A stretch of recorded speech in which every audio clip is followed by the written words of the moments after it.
In worship today, Pastor Bromley tells the story of Esther.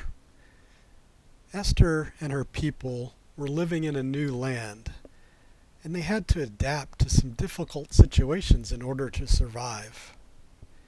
It took wise planning and a lot of courage on Esther's part, but they were able to adapt. People are smart, they can move around, and most importantly, they can help each other when they need to adapt to new situations. Trees, on the other hand, are plants. As you know, plants can't move around. They're not really smart like people, but they do have to adapt to wherever they live. In fact, they need to be able to deal with anything that comes along without having the ability to move or think or do the other things that people can do. That's one of the things that makes trees special. I'm a big fan of trees. I suspect you are too. Most people like trees. It's pretty easy. Different kinds of trees live in different places. They're adapted to survive and thrive in different environments. Redwood trees are one example. Redwoods are the tallest trees on Earth. The tallest ones are as tall as a 30-story building.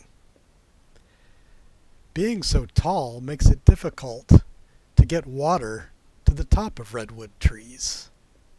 One way that redwoods have adapted to this situation is by harvesting fog.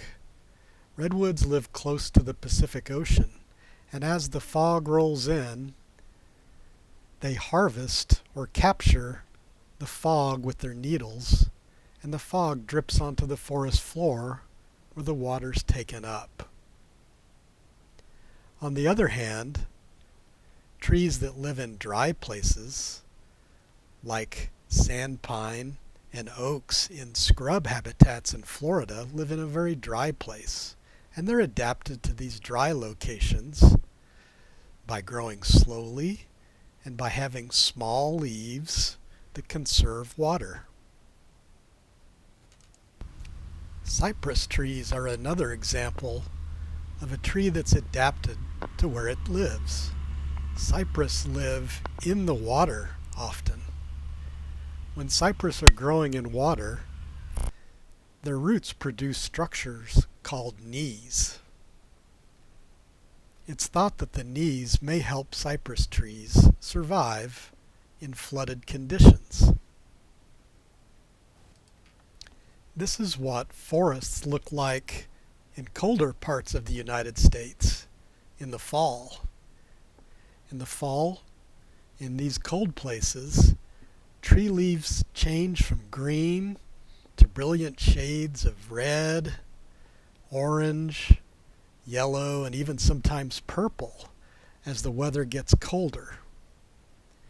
People go out of their way to travel to these places to look at the fall tree colors and to eat apple pie.